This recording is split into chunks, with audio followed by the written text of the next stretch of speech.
Hello and नमस्कार दोस्तों। कैसे हैं आप सब। स्वागत है आपका अपने चैनल सी एस अकेडमी पर। दोस्तों आज हम पढ़ेंगे यूपीएसआई और एएसआई से संबंधित कंप्यूटर के कुछ क्वेश्चंस, महत्वपूर्ण क्वेश्चंस के बारे में जो बार बार परीक्षाओं में पूछे जाते हैं। और ये आपके वीडियो काम आएगा। यूपी पीसीएल का आप एग्ज़ाम दे रहे हैं या आप आरओ एआरओ का एग्ज़ाम दे रहे हैं, जिन कंपटीशन एग्ज़ाम में कंप्यूटर से संबंधित जो भी क्वेश्चन आते हैं वो क्वेश्चन हम इस वीडियो में डिस्कस करेंगे। थोड़ा थ्योरी हम पढ़ेंगे और हर एक क्वेश्चन के बारे में हम डिटेल में जानेंगे, तो इसलिए वीडियो को अंत तक जरूर देखिएगा।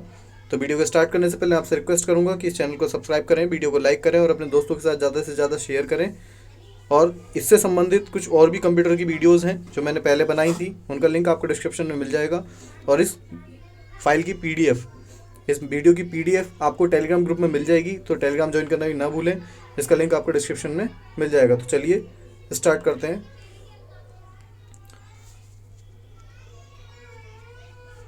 तो देखिए दोस्तों, यहाँ हम आ चुके हैं। सबसे पहले हम कंप्यूटर के बारे में देखते हैं कि कंप्यूटर है क्या। तो कंप्यूटर एक प्रोग्राम योग्य इलेक्ट्रॉनिक मशीन है, यानी कि एक प्रोग्रामेबल इलेक्ट्रॉनिक मशीन है जिसे इनपुट लेने के लिए डिज़ाइन किया गया है, जो कि इनपुट लेती है और जो निर्धारित गति और तार्किक संचालन तेज गति से करता है, यानी कि जिसकी स्पीड काफ़ी होती है और तार्किक यानी कि लॉजिकल फंक्शन भी बहुत तेज़ी से वो करता है, और इन ऑपरेशंस को आउटपुट के द्वारा हमें प्रदान करता है तथा उन्हें स्टोर भी करता है। जैसे कि आप जानते हैं कंप्यूटर की जो स्टोरेज क्षमता है वो काफ़ी ज़्यादा होती है कि इतना आप सब याद नहीं रख सकते जितना कंप्यूटर याद रख पाता है, और ये आपको आउटपुट में रिजल्ट दिखाता है। यहाँ जो कंप्यूटर का सबसे मेन चीज़ होती है वो होता है सीपीयू, और सीपीयू के बारे में हम जानेंगे कि सीपीयू को किस हिसाब से और कितने कितने पार्ट्स में डिवाइड किया गया है। यदि हम देखें यहाँ पर, तो सबसे पहले जो सीपीयू है, सीपीयू के जो पार्ट्स होते हैं, यदि आपसे कोई पूछता है कि सीपीयू के कितने पार्ट्स होते हैं, तो कुल मिलाकर के सीपीयू के 3 पार्ट होते हैं। सबसे पहले नंबर पर आता है मेमोरी यूनिट, और दूसरे नंबर पर आता है कंट्रोल यूनिट, और तीसरे नंबर पर आता है अर्थमेटिक लॉजिकल यूनिट या अर्थमेटिक लॉजिक यूनिट। आप इनका शॉर्ट फॉर्म भी याद रखेंगे। जो मेमोरी यूनिट है उसे हम शॉर्ट में एमयू कह देते हैं, और जो कंट्रोल यूनिट है इसे शॉर्ट में सीयू कह देते हैं, और अर्थमेटिक लॉजिकल यूनिट को हम शॉर्ट में एएलयू कह देते हैं। तो होता क्या है, जब हम कंप्यूटर में कोई भी इनपुट देते हैं, यानी मान लीजिए आपने आपकी कीबोर्ड से कोई भी टाइपिंग करी, या हो सकता है आपने माउस से क्लिक किया, जो भी इनपुट डिवाइसेस आपके हैं उससे आपने कोई भी कंप्यूटर को इनपुट दिया, तो वो इसी स्ट्रक्चर में चलेगा। कंट्रोल यूनिट मेमोरी यूनिट में जाएगा, ठीक है, और लास्ट में वो जाता है अर्थमेटिक लॉजिकल यूनिट में, और मेमोरी यूनिट में वो डाटा सेव होता है। लेकिन आपको जो आउटपुट है वो आपको बिना सेव करे भी आउटपुट आपको दिखता है। तो आई होप आपको इतना समझ में आया होगा कि जो हमारा सीपीयू है उसके कितने पार्ट्स होते हैं। आपको सिर्फ पार्ट के बारे में याद रखना है, किस पार्ट का क्या काम है वो हम अभी आगे डिस्कस करेंगे। तो जैसे कि आप यहाँ देख सकते हैं, इस सेंट्रल प्रोसेसिंग यूनिट, सीपीयू की फुल फॉर्म भी कई बार एग्जाम में पूछी जाती है, तो सेंट्रल प्रोसेसिंग यूनिट आप याद रखेंगे इसकी फुल फॉर्म को। फिर सीपीयू के सभी कार्यों को नियंत्रित, निर्देशित तथा समन्वित करता है। सीपीयू जो है कंप्यूटर के जितने भी कार्य हैं उनको कंट्रोल करता है, उनको इंस्ट्रक्शंस देता है और उनके बीच में सामंजस्य बैठाता है। डाटा को निर्देशानुसार प्रोसेस करने का कार्य भी सीपीयू करता है। सीपीयू को कंप्यूटर का मस्तिष्क यानी ब्रेन भी कहते हैं। अगर आपसे पूछा जाता है ब्रेन ऑफ कंप्यूटर किसे कहा जाता है, तो आप आंसर देंगे सीपीयू। यदि आपसे पूछा जाता है हार्ट ऑफ कंप्यूटर किसे कहा जाता है, तो भी हम आंसर देंगे सीपीयू, क्योंकि जो सीपीयू है उसे मस्तिष्क यानी ब्रेन, कंप्यूटर का ब्रेन भी कहा जाता है और हृदय भी कहा जाता है, यानी कि दिल और दिमाग कंप्यूटर का क्या है, सीपीयू। सीपीयू को हार्डवेयर की दृष्टि से 3 मुख्य भागों में बांटा गया, जैसे कि अभी हमने ऊपर डिस्कस किया था। सबसे पहले आता है कंट्रोल यूनिट। कंट्रोल यूनिट में क्या होता है, कंट्रोल यूनिट प्रोसेसिंग की प्रक्रिया को कंट्रोल करता है, यानी कि जितनी भी हमारी प्रोसेसिंग्स होती हैं, चाहे वो अर्थमेटिक हो या नॉन अर्थमेटिक हो, उन सबको जो कंट्रोल करता है वो कंट्रोल यूनिट ही करता है। नंबर 2 पर आता है एएलयू, जो कि अर्थमेटिक एंड लॉजिक यूनिट था। अर्थमेटिक एंड लॉजिक यूनिट सभी प्रकार की तुलनाएं एवं तुलनाएं जो होंगी वो ग्रेटर देन और इक्वल या लेस देन और इक्वल के हिसाब से होती हैं, और जो गणनाएं हैं वो मल्टीप्लाई, डिवाइड वगैरह जो चिन्ह होते हैं उनके द्वारा की जाती हैं। नेक्स्ट आता है हमारा मेमोरी यूनिट। मेमोरी यूनिट में क्या होता है, मेमोरी यूनिट का उपयोग डेटा, निर्देशों और सूचनाओं को संग्रहित करने के लिए किया जाता है। तो मेमोरी यूनिट में क्या होता है, इसमें कंप्यूटर में छोटे छोटे रजिस्टर्स होते हैं, जो कि आपने रैम का नाम सुना होगा, लेकिन उस रैम में डाटा पहुंचने से पहले कहाँ जाता है, सीपीयू के रजिस्टर्स में जाता है। हम इसके बारे में भी आगे जानेंगे। तो कंप्यूटर में 2 तरीके की चीज़ें होती हैं, एक तो हार्डवेयर होता है और एक सॉफ्टवेयर। जैसे कि आपने सॉफ्टवेयर के बारे में सुना होगा कि जिन चीज़ों को हम नहीं देख सकते, टच नहीं कर सकते, तो वो क्या होते हैं, वो सॉफ्टवेयर होते हैं, जो कि कंप्यूटर में प्रोग्राम होते हैं। और जिन्हें हम देख करके टच कर सकते हैं, महसूस कर सकते हैं, वो हार्डवेयर कहलाते हैं। और हार्डवेयर कंपोनेंट्स के अंदर ध्यान रखिएगा, इनपुट डिवाइस और आउटपुट डिवाइस क्या है। हार्डवेयर कंपोनेंट्स के अंदर 2 चीज़ें आती हैं, नंबर 1 इनपुट डिवाइसेस और number 2 output devices. Input device और आउटपुट डिवाइस दोनों ही क्या हैं, दोनों ही हार्डवेयर होते हैं। जबकि इनपुट डिवाइस किसे कहते हैं, जब कंप्यूटर को बाहरी स्रोत से कमांड या सिग्नल प्राप्त होता है तो उसे इनपुट कहते हैं। जिन डिवाइसों को कमांड दिया जाता है इनपुट डिवाइस कहलाते हैं। ठीक है, जिनके द्वारा कंप्यूटर के अंदर डाटा भेजा जाता है वो सब क्या होते हैं, वो इनपुट डिवाइस कहलाते हैं। इनके उदाहरण आप देख सकते हैं, कीबोर्ड, कीबोर्ड से आप कोई भी की प्रेस करते हैं तो वो जो डाटा है वो डाटा कहाँ जाता है, कंप्यूटर के अंदर, इसलिए ये क्या हुआ, इनपुट डिवाइस।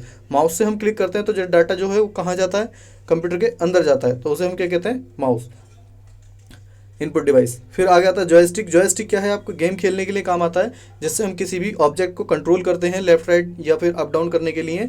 तो जॉयस्टिक गेम खेलने के लिए होता है और ये कंप्यूटर के अंदर के जो कैरेक्टर है उसे कंट्रोल करता है, इसलिए ये भी एक इनपुट डिवाइस है। स्कैनर, यदि हमें किसी भी हार्ड कॉपी को, हार्ड कॉपी से मतलब होता है किसी भी प्रिंट निकले हुए पेपर को आपको कंप्यूटर में क्या करना है, भेजना है एक सॉफ्ट कॉपी के रूप में, तो स्कैनर उसके लिए यूज़ किया जाता है। ये प्रिंटर के साथ जुड़ा होता है और स्कैनर आपको अलग से भी मिल जाएगा, यानी बिना प्रिंटर के भी। तो स्कैनर क्या है, स्कैनर एक इनपुट डिवाइस है, क्योंकि क्या करता है, ये हार्ड कॉपी को सॉफ्ट कॉपी में चेंज करके कंप्यूटर में इनपुट करता है। इसके बाद माइक्रोफोन, अगर आपको कोई भी माइक्रोफोन के द्वारा बोलना होता है तो वो डाटा कहाँ जाता है, कंप्यूटर के अंदर। जैसे कि मैं इस समय बोल रहा हूँ और बोलते समय जितना भी मेरा बोला हुआ ये डाटा है, ये सब कहाँ, माइक के थ्रू किस में जा रहा है, कंप्यूटर के अंदर जा रहा है, और ये अंदर जा रहा है इसलिए ये क्या है, ये इनपुट डिवाइस है जो माइक्रोफोन है।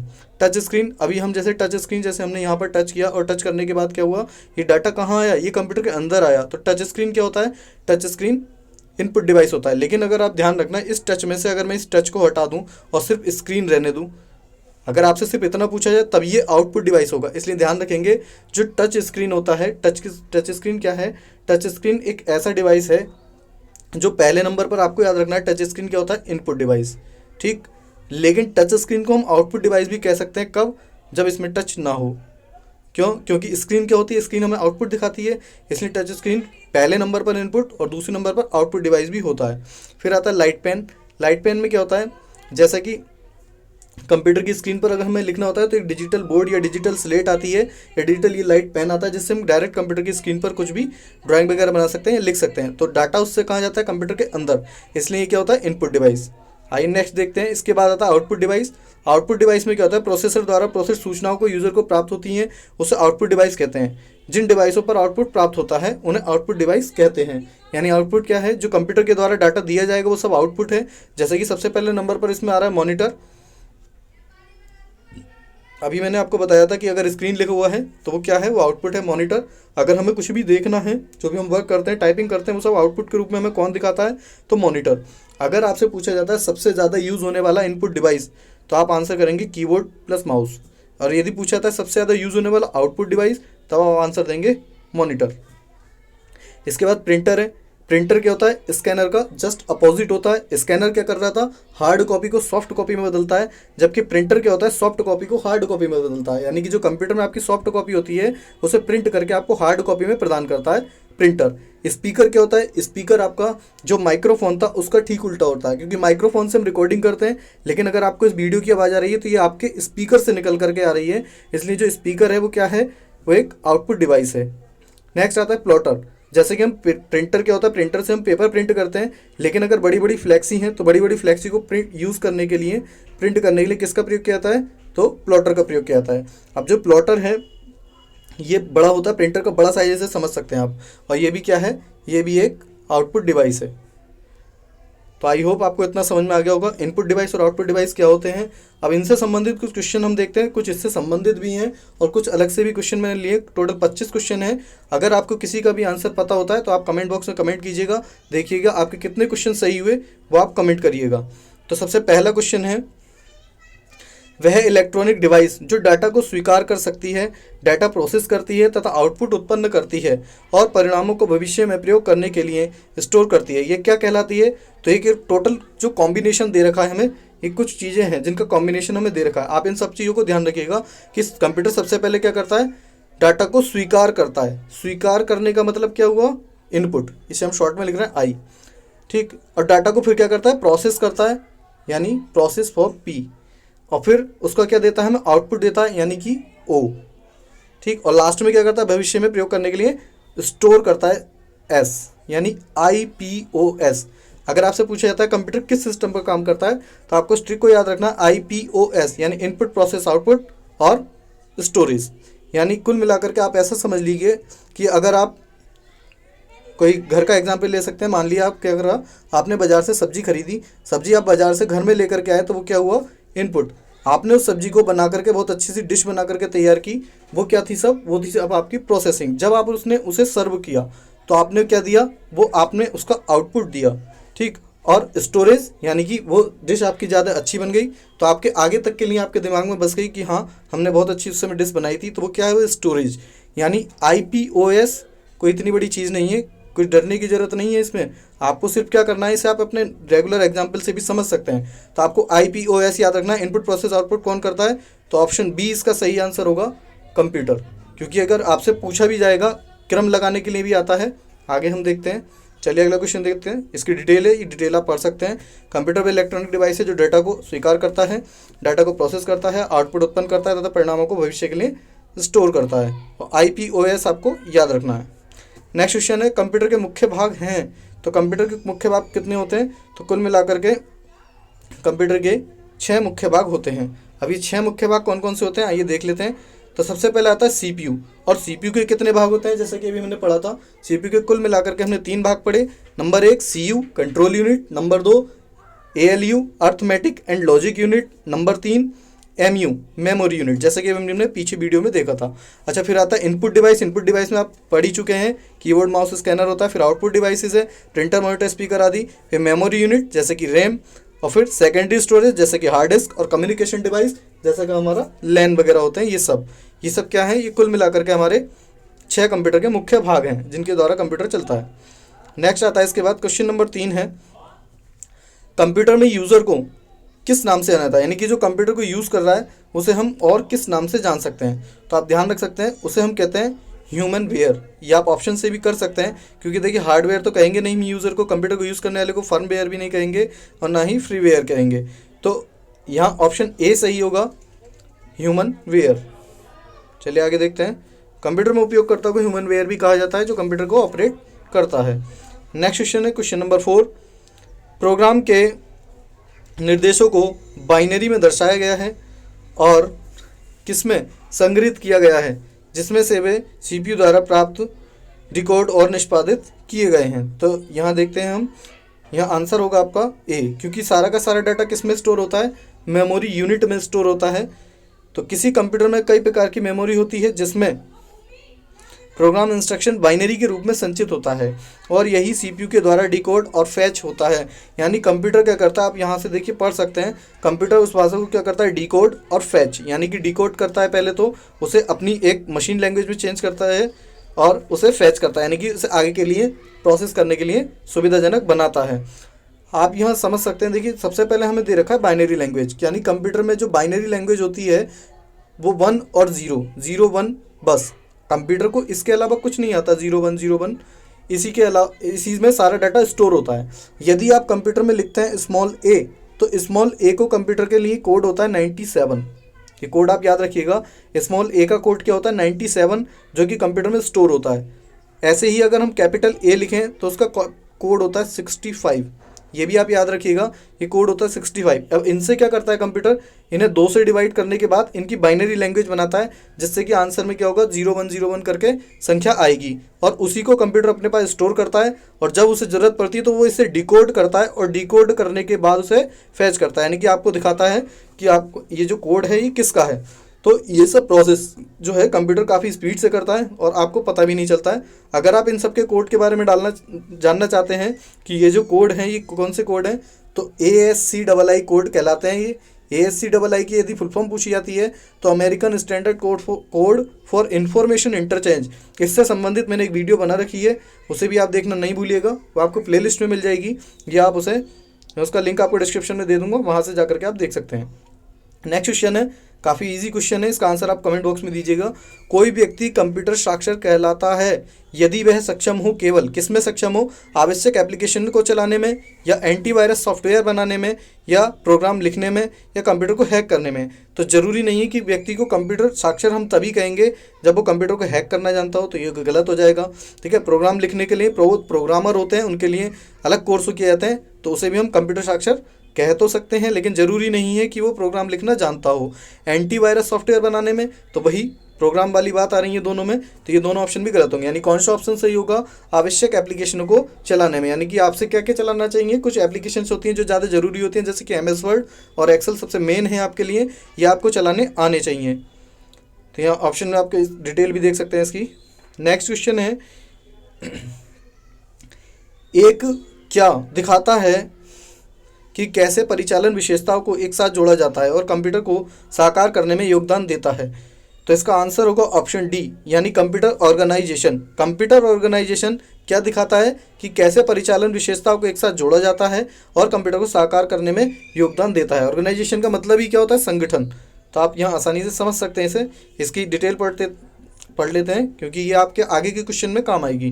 कंप्यूटर ऑर्गेनाइजेशन एक ऐसी प्रक्रिया है जो कंप्यूटर आर्किटेक्चर की तरह होती है और इसमें कंप्यूटर आर्किटेक्चर को रियलाइज करने के लिए ऑपरेशन एट्रीब्यूट्स को एक दूसरे से जोड़ते हैं।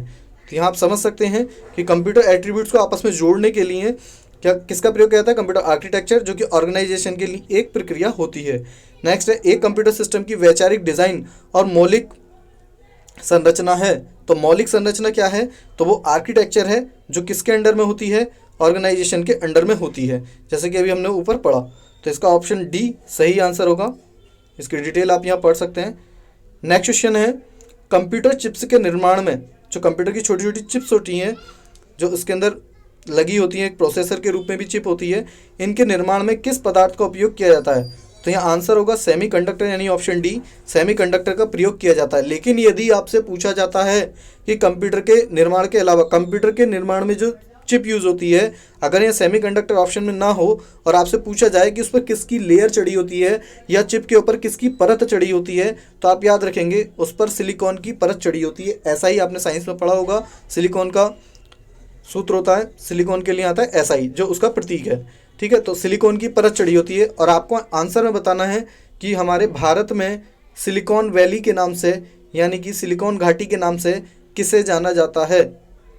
इसका आंसर आप कमेंट बॉक्स में देंगे और यदि आपको नहीं मिलता है तो आप गूगल पर सर्च कर सकते हैं, क्योंकि जिसे हम सिलिकॉन वैली के नाम से जानते हैं उसे कंप्यूटर से संबंधित काफ़ी वर्क वहाँ पर होते हैं, उसे अंतरिक्ष का नगर भी कहा जाता है और इलेक्ट्रॉनिक नगर भी कहा जाता है। आई होप आपको पता होगा, तो कमेंट बॉक्स में बताइएगा। यहाँ आप इसके बारे में देख सकते हैं, डिटेल पढ़ सकते हैं। कंप्यूटर चिप्स के निर्माण में सेमीकंडक्टर का उपयोग किया जाता है। नेक्स्ट क्वेश्चन है, निम्नलिखित में से कौन चौथी पीढ़ी की प्रोग्रामिंग भाषा है? तो चौथी पीढ़ी की प्रोग्रामिंग भाषा जो है वो है SQL। ये जो C एंड C++ है, इनका विकास भी चौथी में हुआ था, लेकिन ये SQL ज़्यादा इंपॉर्टेंट है क्योंकि SQL, देखो एक तो SQL की फुल फॉर्म ही आपको याद रखनी है, वो क्या है? Structured Curie language. क्या फुल फॉर्म है? Structured Curie language. यहाँ लिखने के लिए जगह कम है, आप समझ सकते हैं। स्ट्रक्चर क्यूरी लैंग्वेज ये अच्छा यूज़ किस में होती है? यदि आप में से किसी ने भी MS ऑफिस फुल किया है तो MS ऑफिस में आपने सबसे पहला प्रोग्राम MS वर्ड किया होगा, and second program MS excel आपने सीखा होगा, फिर थर्ड प्रोग्राम आपने MS पावर पॉइंट को भी सीखा होगा, और लास्ट में आपने एक प्रोग्राम सीखा होगा जो कि कहलाता है MS एक्सिस। और MS एक्सिस में ही ये कमांड आती है SQL। इसमें क्या होता है, हम फार्मूला देकर के किसी भी टेबल के रिकॉर्ड्स को आसानी से एक नई क्यूरी बना सकते हैं जिसमें हम कैलकुलेशन करते हैं। ये आप प्रैक्टिकल में करेंगे तो आपको ज़्यादा अच्छे से समझ में आएगा। बस आप इतना याद रखिएगा कि SQL किससे संबंधित है, तो माइक्रोसॉफ्ट एक्सेस से। माइक्रोसॉफ्ट एक्सेस में बनने वाली फाइल को हम क्या कहते हैं? तो डेटाबेस कहते हैं, जैसा कि यहाँ लिखा हुआ भी है, आप यहाँ देख सकते हैं। स्ट्रक्चर क्यूरी लैंग्वेज चौथी पीढ़ी की प्रोग्रामिंग भाषा है जो रिलेशन डेटाबेस को मैनेज करता है, डेटा को स्टोर और मैनिपुलेट करने में, रिट्राइव करने के लिए आदि में उपयोग की जाती है। नेक्स्ट क्वेश्चन है, प्रोसेस डेटा को किसके रूप में जाना जाता है? जो डेटा कंप्यूटर प्रोसेस हो रहा होता है उसे किसके रूप में जाना जाता है? वो कंप्यूटर की इन्फॉर्मेशन होती है। कंप्यूटर के लिए क्या होती है? इन्फॉर्मेशन होती है, जिसे हम प्रोसेस डेटा के रूप में जानते हैं। यहाँ आप इसकी डिटेल के बारे में भी पढ़ सकते हैं, या आप हो सके तो इनके स्क्रीनशॉट लेते रहिएगा ताकि आपको आगे पढ़ने में आसानी हो। आइए नेक्स्ट क्वेश्चन देखते हैं। क्वेश्चन नंबर 11 है, निम्नलिखित में से कौन CPU के घटक हैं? तो CPU के घटक कौन हैं? तो देखिए, रैम और रोम। यहाँ अगर ये रोम नहीं होता तो रैम तो CPU में होती है, लेकिन रैम भी क्या है? एक मेमोरी का प्रकार होती है। ठीक है, तो लेकिन ALU और मेमोरी हम नहीं दे सकते क्योंकि मेमोरी में फिर सभी मेमोरी आ जाती हैं। तो ये ऑप्शन भी गलत होगा और ये ऑप्शन भी आपका गलत होगा। एंड ALU और रजिस्टर्स क्या होता है? अब रजिस्टर्स जो है वो खुद एक मेमोरी का पार्ट है। जब मेमोरी को हमने यहाँ नहीं लिया तो इस ऑप्शन में भी नहीं लेंगे, तो हमारा जो आंसर होगा यहाँ पर क्या होगा? ALU एंड कंट्रोल यूनिट, यानी कि जो हमने CPU के पार्ट पढ़े हैं ALU कंट्रोल यूनिट, और अगर यहाँ MU लिखा हुआ होता मेमोरी यूनिट मेमोरी की जगह, जैसे कि ऑप्शन बी में है, तो हम इसे सही मानते। तो यहाँ हमारा ऑप्शन डी सही होगा। ALU और कंट्रोल यूनिट CPU का हिस्सा है। ALU अंकगणित तार्किक कार्य करता है तथा कंट्रोल यूनिट सभी कार्यों को कंट्रोल करता है। आइए नेक्स्ट क्वेश्चन देखते हैं। कंप्यूटर चिप्स के निर्माण में किस पदार्थ का उपयोग होता है? तो सेमीकंडक्टर, जैसे कि हमने ये पढ़ा था, ये शायद क्वेश्चन रिपीट हो गए हैं, नीचे आते हैं। ठीक है, चलिए देखते हैं। यदि आप अपने पीसी को कार्य क्षमता को बेहतर करना चाहते हैं तो आपको किसे अपग्रेड करना होगा? देखिए, कंप्यूटर में जितना अच्छा उसका प्रोसेसर होगा, प्रोसेसर से मतलब होता है प्रोसेसर कहाँ होगा? अब CPU में होगा, तो यहाँ आंसर क्या होगा? ऑप्शन ए सही होगा, यानी CPU। अगर आप अपने कंप्यूटर की स्पीड को बढ़ाना चाहते हैं, आप चाहते हैं ज़्यादा अच्छा काम करे, ज़्यादा से ज़्यादा स्टोरेज हो, तो आपको अपग्रेड करना होगा। किसे अपग्रेड करना होगा? CPU को। ठीक, तो ये आप आसानी से समझ सकते हैं, इसकी डिटेल आप पढ़ सकते हैं। आइए नेक्स्ट क्वेश्चन देखते हैं। निम्न में से कौन CPU को आंतरिक भंडारण प्रदान करता है? तो आंतरिक भंडारण कौन प्रदान करता है? रजिस्टर। अब रजिस्टर होता क्या है? जैसे कि मैंने अभी आपको पीछे बताया था कि रजिस्टर क्या होता है? रजिस्टर मेमोरी का ही एक प्रकार होता है, और मेमोरी का जो ये प्रकार है ये किसके पास होता है? तो ये CPU का जो प्रोसेसर होता है, उस प्रोसेसर और रैम के बीच में एक मेमोरी काम करती है, जिसे हम कहते हैं cache memory, CACHE, cache memory. और इस कैश मेमोरी का ही पार्ट होता है कौन? रजिस्टर। ये आपको और आगे अच्छे से समझ में आएगा।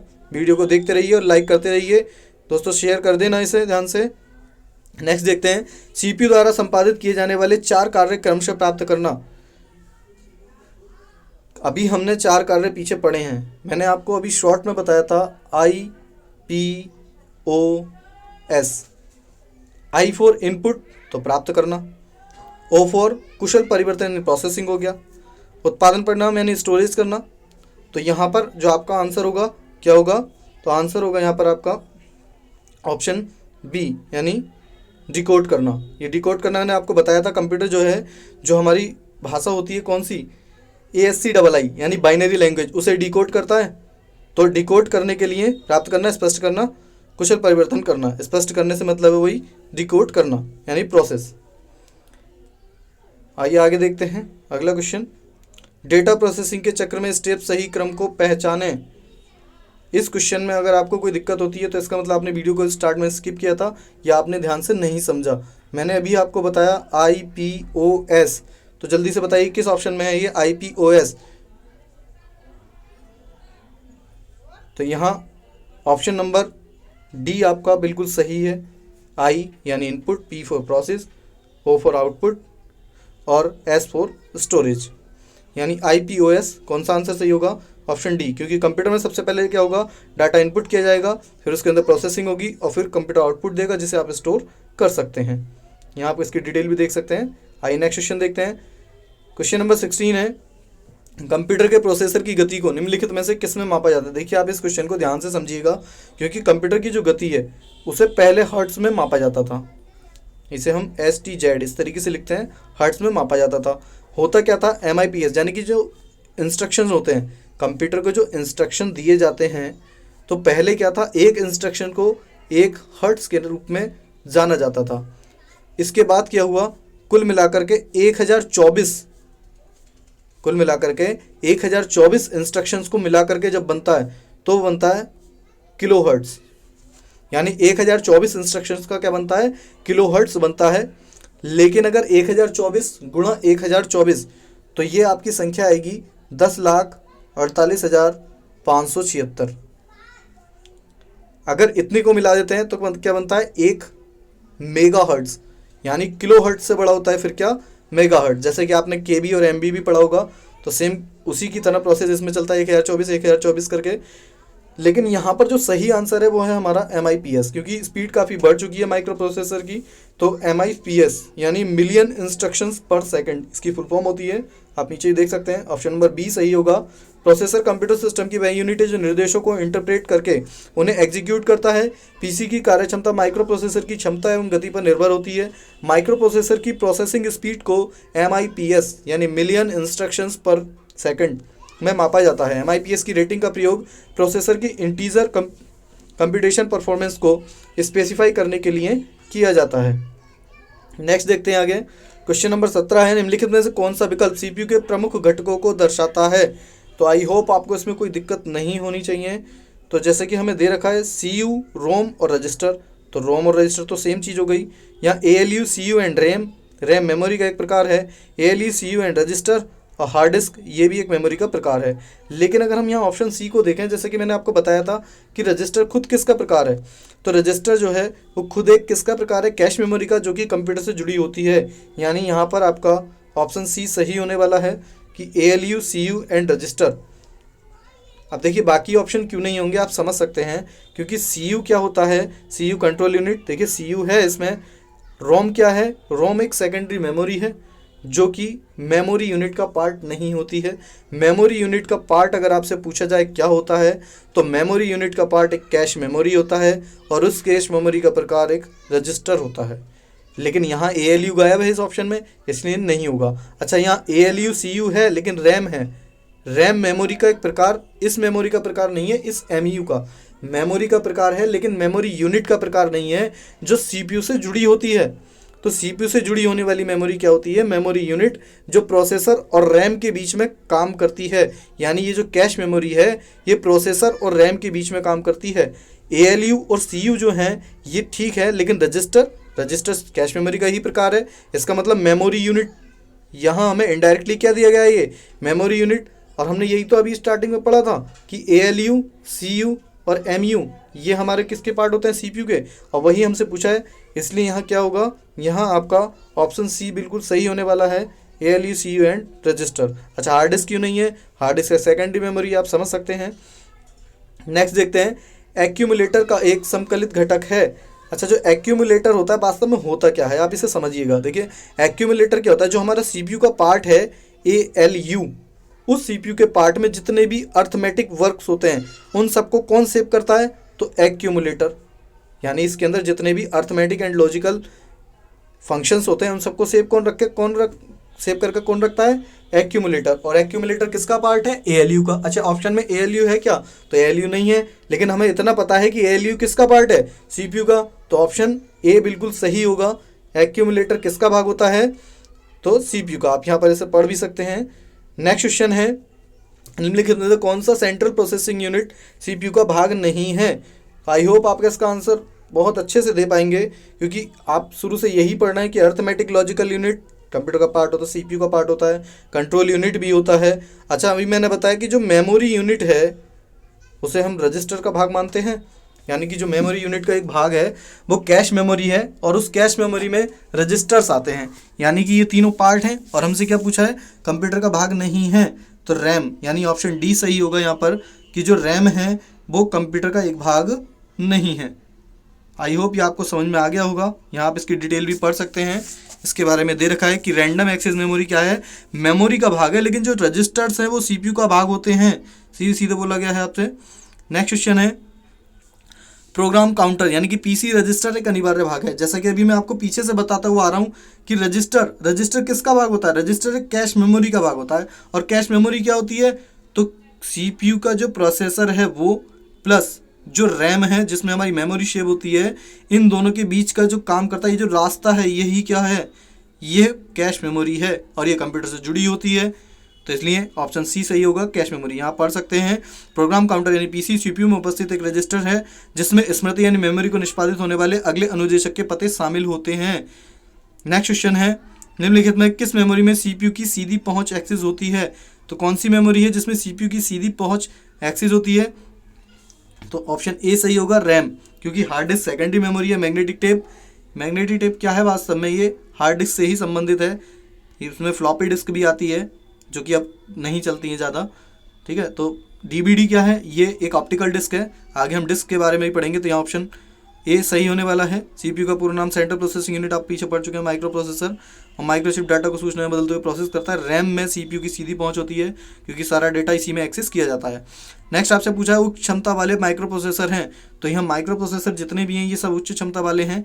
पेंटियम 2, पेंटियम 3, ये काफ़ी देखिए पुराने हैं वैसे तो। पेंटियम 3 क्या, P4, P5, P7, P5 तक थोड़ी आ चुका है, और इसके बाद i5, i7 भी आपके चल रहे हैं। तो ये सभी क्या हैं, ये उच्च क्षमता वाले माइक्रो प्रोसेसर हैं। नेक्स्ट आगे देखते हैं, यहाँ आप देखिए देख सकते हैं i3, i5, i7 सबके बारे में लिखा गया है, तो इसका आप स्क्रीनशॉट ले लीजिएगा पहले ताकि आपको बाद में आसानी रहे। चलिए नेक्स्ट देखते हैं।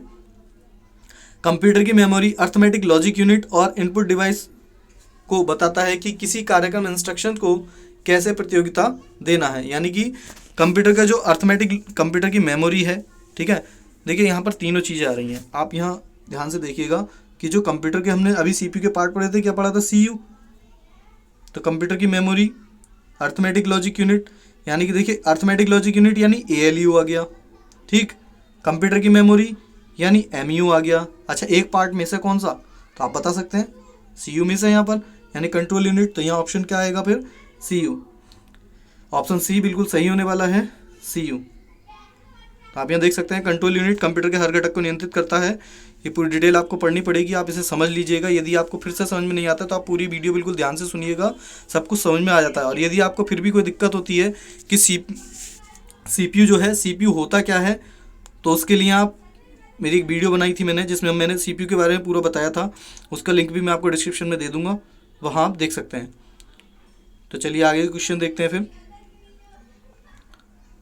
नेक्स्ट क्वेश्चन है, निम्नलिखित में से कौन सा एक इनपुट डिवाइस है। ये अभी हमने देखिए पीछे पढ़ा है कि निम्न में से कौन सा एक इनपुट डिवाइस है। तो देखिए अभी मैंने बताया था कि जो माउस है उससे हम क्लिक करते हैं और डाटा कहाँ जाता है, कंप्यूटर के अंदर, इसलिए ये एक इनपुट डिवाइस है। अच्छा, कीबोर्ड हमने पढ़ा था, जितना भी हम टाइपिंग करेंगे सब कहाँ जाएगा, कंप्यूटर के अंदर, तो ये भी एक इनपुट डिवाइस है। अच्छा, स्कैनर, अभी मैंने बताया था कि हार्ड कॉपी को सॉफ्ट कॉपी में बदल करके कंप्यूटर के अंदर भेज देता है, यानी एक तरीके से ये आपके डॉक्यूमेंट का फोटो क्लिक कर लेता है, और ये भी क्या है, स्कैनर इनपुट डिवाइस है। तो यहाँ ऑप्शन डी सही होगा, इनमें से सभी, यानी कि जितने भी हैं सभी के सभी क्या हैं, इनपुट डिवाइस हैं। यहाँ डिटेल देख सकते हैं। और इनपुट डिवाइस आउटपुट डिवाइस में आपको कोई दिक्कत नहीं होनी चाहिए, मैंने आपको अच्छे से समझा दिया है, और इसकी भी वीडियो मैं आपके लिए बना चुका हूँ, वो भी आपको लिंक डिस्क्रिप्शन में मिल जाएगा, तो प्लीज़ डिस्क्रिप्शन को ज़रूर चेक करें, काफ़ी सारी वीडियो आपको देखनी है। वो कौन सा उपकरण है जो एक भौतिक छवि को डिजिटल में बदल देता है। भौतिक छवि यानी हार्ड कॉपी, समझिए बात को आप, ये इंग्लिश में लिखा हुआ है तो हो सकता है आप थोड़ा गलत कर लें, लेकिन आप ध्यान रखेंगे, हार्ड कॉपी को डिजिटल में यानी सॉफ्ट कॉपी में, तो कौन बदलता है, अभी तो बताया था आपको क्या बदलता है, स्कैनर। यानी कि स्कैनर क्या होगा, एक इनपुट डिवाइस है, और ये हार्ड कॉपी को सॉफ्ट कॉपी में बदल देता है। तो कुल मिलाकर के ये आपके 25 क्वेश्चन हो सके हैं। आई होप आपको सारे क्वेश्चन अच्छे से समझ में आए होंगे। यदि आपको किसी भी क्वेश्चन में कोई दिक्कत होती है तो आप मुझे टेलीग्राम पर मैसेज करके पूछ सकते हैं, आपको लिंक टेलीग्राम का डिस्क्रिप्शन में मिल जाएगा, बाकी वीडियोस का भी लिंक आपको डिस्क्रिप्शन में मिल जाएगा। तो इस वीडियो को ज़्यादा से ज़्यादा शेयर करें, क्योंकि जो लोग यूपी एएसआई वगैरह या फिर हो सकता है स्टेनो की तैयारी कर रहे हैं, जिससे कंप्यूटर से संबंधित क्वेश्चन आते हैं, या आरओ की तैयारी कर रहे हैं, तो उन्हें इससे हेल्प मिल सके, इसलिए आप इस वीडियो को ज़्यादा से ज़्यादा शेयर करें, वीडियो को लाइक करें, और चैनल को सब्सक्राइब करना ना भूलें। जय हिंद, जय भारत।